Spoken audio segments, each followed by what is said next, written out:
Gharama ya ufuasi na zawadi tutakaoipata mara baada ya kuwatendea ukarimu mitume wa Yesu.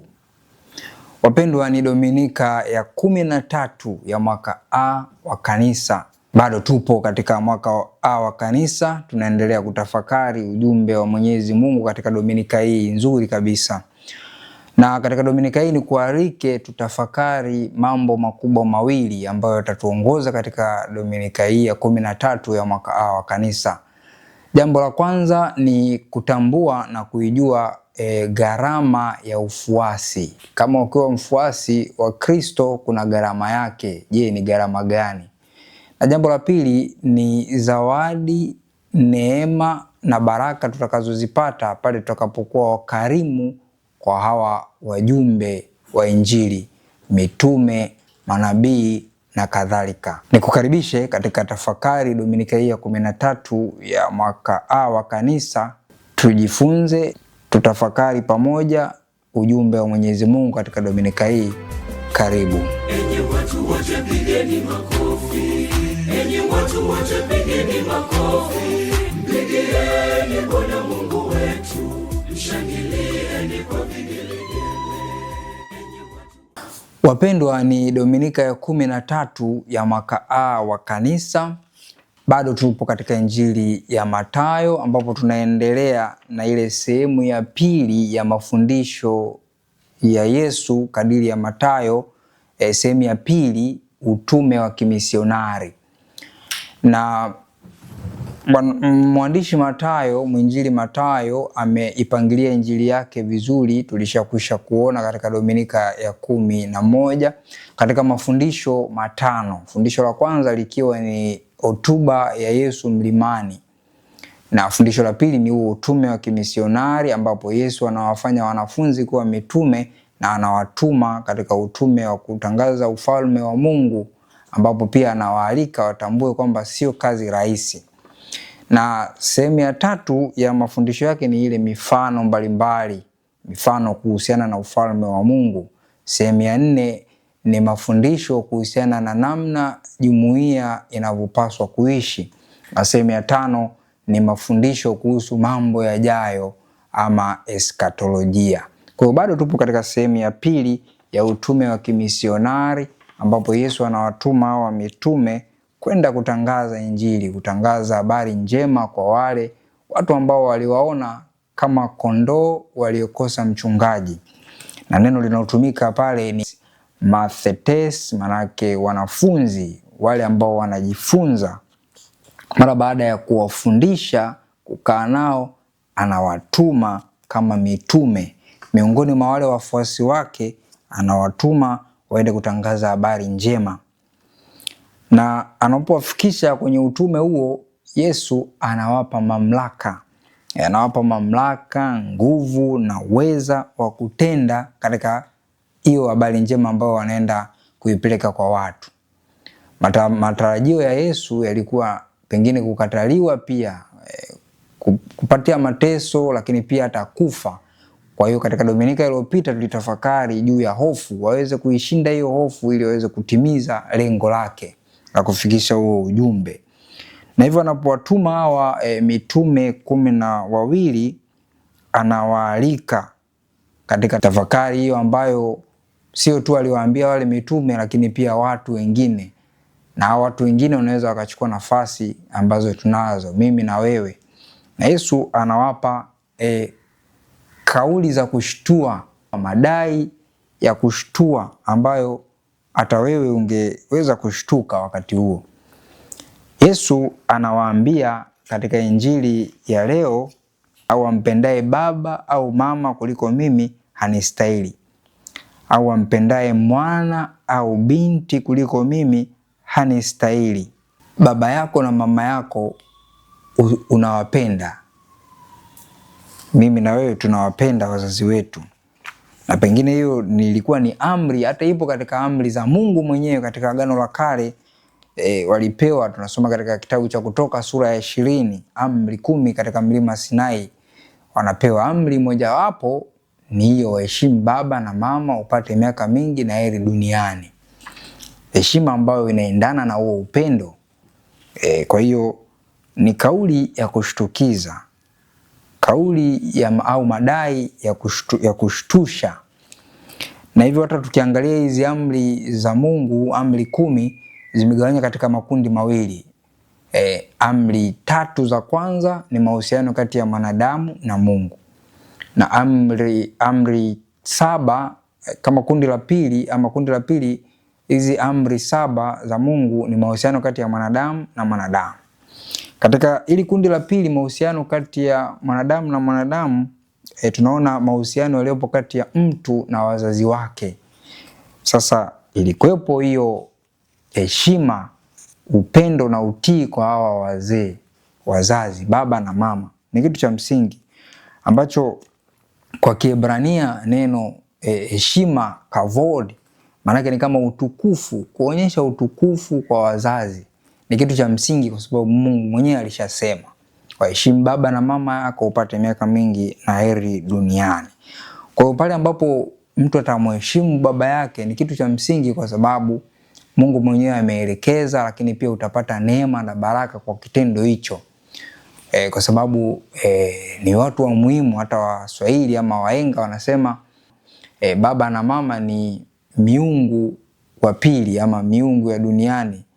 Kwa hivyo yatupasa kuwaheshimu. Sasa leo Kristo kama mwalimu, mtu ambaye anafahamu sheria, Torati, anakuja na ile fundisho kwamba mtu ambaye anampenda sana baba yake na mama yake kuliko mimi, mtu ambaye anampenda sana mtoto wake wa kiume na mtoto wake wa kike kuliko mimi, hanistahili. Linaingiaje katika akili zao wafuasi wake na wale wote wanaosikia?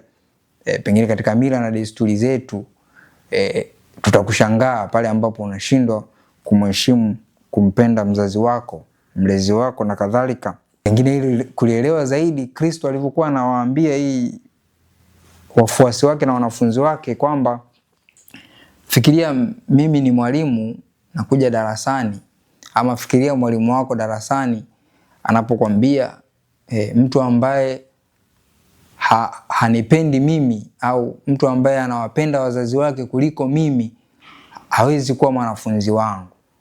Hilo linaingiaje akilini? Si mnaweza mkaona kama mwalimu kidogo akili zimemruka, hayupo sawa.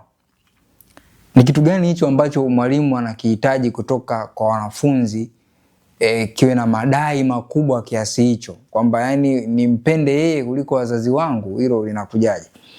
Sasa Yesu anawaambia anahitaji hayo madai makubwa, kumpenda yeye kuliko kitu chochote, na mbaya zaidi wazazi. Vitu vingine sawa, lakini wazazi ni kitu ambacho kiliaminika ni kitu cha pekee, utukufu ule wa wazazi. Sasa kumpenda yeye anahitaji madai ya aina gani? Na huo ndio ufuasi. Jambo la pili, baba na mama ambao wazazi kuwapenda watoto wao kuliko Kristo. Kuliko Kristo, hilo pengine unaonaje? Katika Agano la Kale, kitabu cha Kutoka sura ya 6 aya 4 mpaka ya 6, Waisraeli walipewa sala Shema Israeli. Sala hiyo Shema Israeli manake sikiliza Israeli, Bwana Mungu wako Bwana ndiye mmoja, nawe mpende Bwana Mungu wako kwa akili zako zote, kwa roho yako yote, kwa nguvu zako zote, na yote maneno yote haya ninayokuamuru leo yawe katika moyo wako na katika vizazi vyako, warithishe kwamba Mungu ni mmoja. Hiyo ilikuwa ni sala ambayo ilikuwa inawakumbusha kwamba sisi ni taifa teule, tuna Mungu mmoja, tofauti na mataifa mengine ambao walikuwa na miungu wengi. Katika sehemu hiyo Yesu anapohimiza hilo, ni mwaliko ule ule na mkazo ule ule kwamba Mungu ni mmoja, wampende. Sasa kama wanampenda Mungu, hii ni sehemu moja hapo ya Injili ambao Kristo hasemi waziwazi kwamba yeye ni Mungu, hasemi waziwazi, hasemi direct. Lakini hilo ni fundisho ambalo Yesu anajifunua kwamba yeye ni Mungu. Kwa sababu mtu ambaye anatakiwa kupewa upendo na madai makubwa kuliko mtu yoyote ni Mungu pekee. Kwa Yesu anaanza kujitambulisha kwao kama ni Mungu. Hivyo mapendo yao, heshima yao inayopita kila mtu, hata kwa namna pekee mzazi, baba na mama, au mwana na mtoto wa kiume na mtoto wa kike, mwana na binti, isiweze kumpita heshima hiyo, upendo huo Kristo. Kumbe watakapoenda katika utume huo watambue hakuna kitu chochote kitakachomzuia yeye kutenda kazi ya Kristo. Kwa hiyo ni mwaliko kwetu na sisi tunaposhiriki kwa namna ya pekee katika utume huu kama manabii, makuhani na wafalme kwa sakramenti ya ubatizo, na kwa namna ya pekee wale walioimarishwa kwa kipaimara kuwa askari hodari wa Bwana wetu Yesu Kristo, wanaalikwa kushiriki upendo huo wa Kristo wa hali ya juu kuliko kitu chochote. Na hivyo inatupa idea nyingine ama kitu kingine cha msingi, sadaka katika ufuasi. Kwa hiyo kuna madai ya ufuasi. Ili uweze kuwa mfuasi wa Kristo kuna gharama za kulipia katika ufuasi huo, na gharama yenyewe anaisema katika sehemu ya Injili ambayo tumeisoma. Anasema kwamba wala mtu asiyechukua msalaba wake akanifuata anistahili. Mwenye kuiona nafsi yake ataipoteza, naye mwenye kuipoteza nafsi yake kwa ajili yangu ataiona. Kwa hiyo gharama za ufuasi ambazo zinaambatana na sadaka. Sadaka kwa Yesu inahitajika, na mtu ambaye hayupo tayari kuchukua msalaba basi anistahili. Tunaalikwa kutafakari huo wema wa Mungu katika maisha yetu kwa kulipia gharama hiyo ya ufuasi, manake sadaka. Je, msalaba wangu ni upi ili kuweza kuonyesha hiyo sadaka yangu kwa Mungu? Wale wanaonitendea mabaya, mwenzangu wa ndoa, baridi, joto, njaa, matatizo, ugumu wa maisha, magonjwa, matatizo mbalimbali, mtoto haelewi, anakusumbua, hataki kufanya shughuli yoyote, wengine wameangukia katika madawa ya kulevya, ulevi, uzinifu, uasherati wa kupindukia na kadhalika. Yote hayo yanakuwa mzigo au msalaba kwako. Unafanyeje katika kubeba msalaba huo? Ndio sadaka ambayo unatakiwa kuibeba. Unaibebaje? Ni kujikabidhi kwa Kristo na kumwambia, mimi ninakupenda kuliko kitu chochote, hivyo ninahitaji unisaidie katika msalaba huu ninaopitia. Na hivyo mateso yanakuwa sehemu ya maisha ya Mkristo. Ukristo bila mateso, huo sio Ukristo, ni kitu kingine. Kwa hiyo kwa sababu mateso yanaambatanisha ama yanatupa tafsiri ya sadaka, na sadaka yanatupa tafsiri ya upendo wetu kwa Kristo ni kwa kiasi gani. Upendo wetu kwa Kristo ni kwa kiasi gani?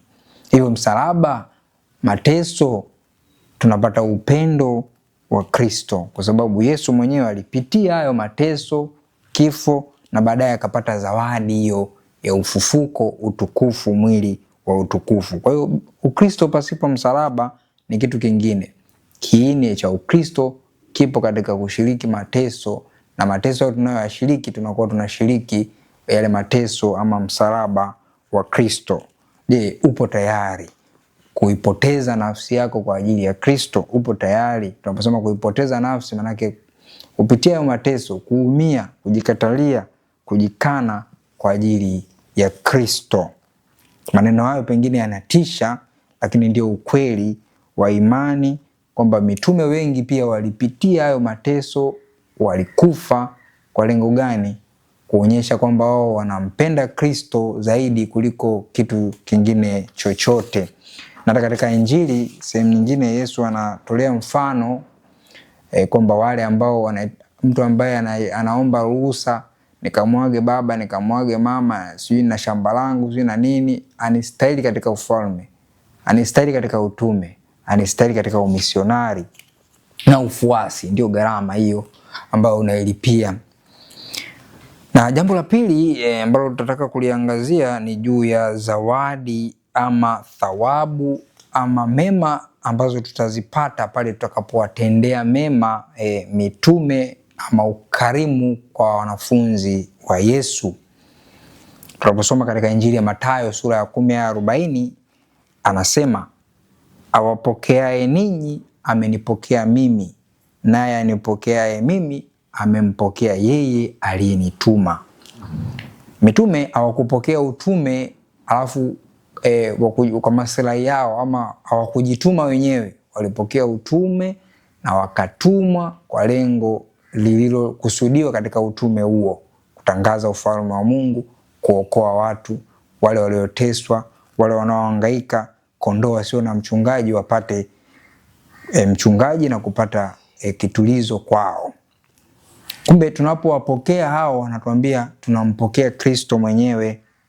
Mitume wanaopeleka ujumbe huo, wanaopeleka Injili, utume huo, sio kwamba wanajipeleka wenyewe au wanaupeleka wenyewe, bali wanampeleka Kristo mwenyewe. Kwa hiyo unapofanya utume fulani wa kimisionari, unampeleka Kristo kwa wale watu wanaohitaji, wanaopokea huo utume. Na hivyo mitume, Baba Mtakatifu, maaskofu, mapadre, watawa, mbatizwa ambaye amefanyika kwa namna ya pekee kuhani, nabii na mfalme kwa sakramenti hiyo na sakramenti ya kipaimara, na kwa namna ya pekee sakramenti ya ndoa kama maisha ya utume na huduma. Wote hao wanapata ule urithi halali wa kuwa wamisionari, wa kuwa wajumbe. Na hata mapadre, mashemasi wanarithi kutoka kwa mitume ule utume waliokabidhiwa na Kristo, hivyo unaendelea. Kwa hiyo ukarimu kwa wale ambao Kristo anawatuma ni kitu cha msingi, na hilo ambalo tunalipata katika sehemu ya somo la kwanza ambayo tunasoma kutoka kitabu cha pili cha Wafalme sura ya 4 aya 8 mpaka ya 11 na aya 14 mpaka ya 16. Tunaona simulizi la nabii Elisha na yule mwanamke Mshunemu. Katika somo hilo tunaona maneno mazito ya nabii Elisha: panapo wakati huu mwakani utamkumbatia mwana.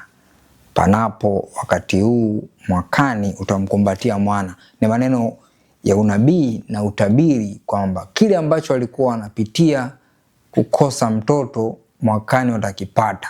Lakini walikipata kwa nini? Walitenda ukarimu nyuma, walimpokea nabii, wamepokea baraka ya nabii. Ndio kile anachosema, anayempokea nabii anapata baraka ya nabii, anayempokea mwenye haki atapata thawabu ya mwenye haki. Ukarimu kwa hao manabii, wajumbe wa Mungu, ni kitu cha msingi sana ambacho kila mwalikwa, kila muumini anapaswa kutambua thamani yake. Ni namna fulani ya kuonyesha kwa mfano jinsi ya ukarimu kwa watumishi wa Mungu.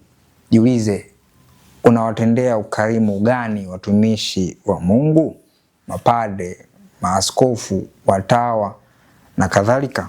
Wale wote ambao wamejitolea maisha yao kwa ajili ya kueneza ufalme wa Mungu, unawapokea kwa namna gani? Tunaona Elisha alipokelewa na huyu mwanamke Mshunemu, akamkirimu. Katika huo ukarimu wake anampa zawadi ya mtoto mara baada ya Gehazi kuambiwa tumtendee nini. Naye anasema panapo mwakani utakumbatia mwana. Yesu alikuja akawatuma wanafunzi, akawafanya wanafunzi kuwa mitume, akawatuma katika utume wake wa kimisionari. Alipowatuma katika utume huo, alitarajia watapokelewa, watatendewa ukarimu kwa maana ya chakula, malazi, sehemu ya kulala na kadhalika, ili mwisho wa siku ule utume wao uwe mrahisi, ili waweze kuutekeleza. Na ndio utume ambao tunao sisi kama walei. Walei wana utume muhimu sana katika kanisa, kuwategemeza makleri au ambao wapo kwa ajili ya utume wa kimisionari. Kutekeleza maana yake kuwasaidia katika kutimiza lile lengo la ule utume wa kutangaza ufalme wa Mungu, kwa michango yao, kwa chakula, kwa mavazi, kwa malazi, kwa yote utume kuhakikisha unaenda vizuri, lile lengo lake msingi linafikiwa. Kwa ni jambo la msingi sana katika utume wa walei. Walei wana utume wao mkubwa ambao hata katika nyaraka za Mtaguso wa Pili wa Vatikano kuna decree muhimu sana ya maisha na utume wa walei. inayoenda kwa jina la Apostolicam Actuositatem.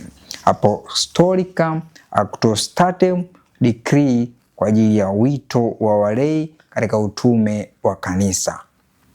Na kwa namna pekee kanisa lilianzishwa kwa kusudi la kueneza ufalme wa Kristo duniani kote, utukufu wa Mungu uenee, na hivyo kumfanya mtu ama watu wote waweze kushiriki katika ukombozi unaookoa, na ili kwa njia yao ulimwengu mzima uweze kuingia katika ushirika wa Kristo. Shughuli zote za kimwili, shughuli zote za kiroho, na kwa namna pekee shughuli zote za mwili wa fumbo wa Kristo, yaani kanisa, zinazolengwa kufikiwa ziweze kufikiwa katika utume huo. Ndio maana tunaita apostolate, lay apostolate, utume wa walei, ambao hawa kazi yao ni kusaidia shughuli za kanisa, kusaidia wakleri, na kwa namna pekee kujisaidia wenyewe kama walei katika kutakatifuza malimwengu, kujitakatifuza wenyewe. Kwa sababu hiyo wito wa Mkristo kwa asili yake unapitia wito wa utume. Tunashiriki wote katika huo wito wa utume. Na hiyo decree Apostolicam Actuositatem namba 10 inasema vizuri, walei wanapaswa kushirikiana kwa karibu na wachungaji wao katika maisha na utume wa kanisa. Wanaleta uzoefu wao wa maisha yao ya kila siku na kusaidia katika kazi za kitume za kanisa za kila siku. Mlei, unashirikije utume wa kanisa?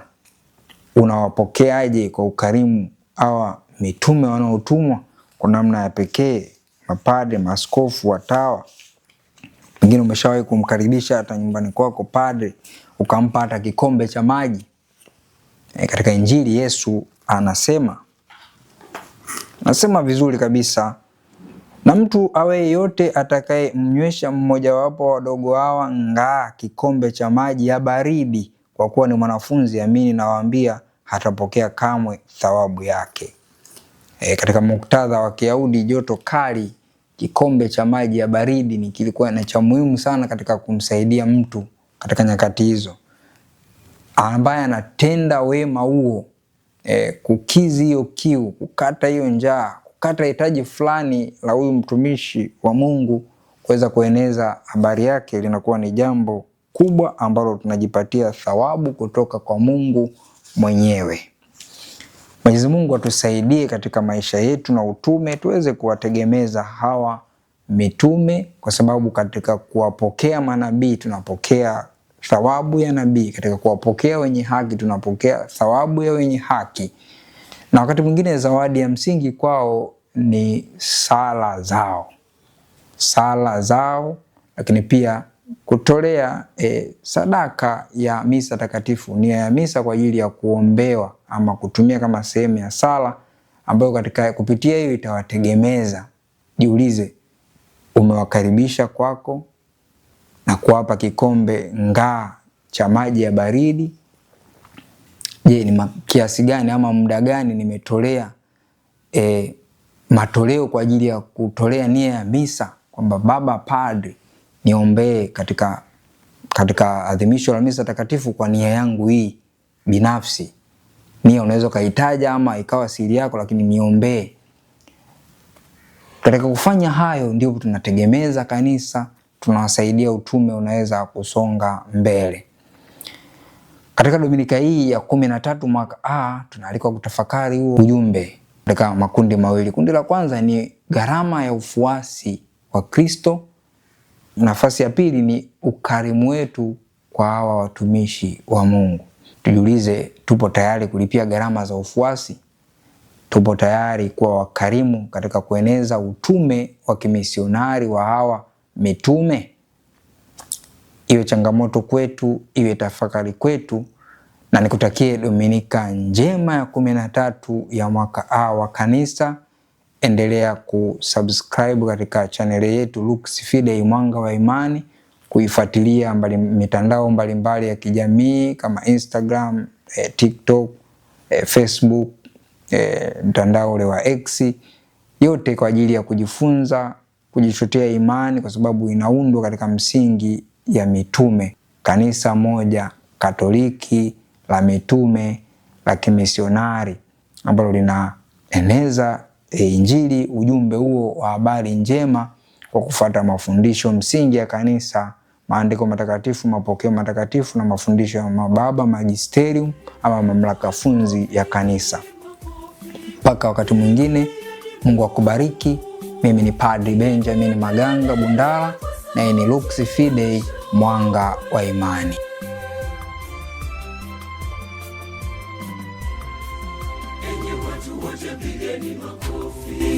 Enyi watu wote pigeni makofi, mpigieni Bwana Mungu wetu, tushangilieni kwa vigelegele. Enyi watu wote pigeni makofi, enyi watu wote pigeni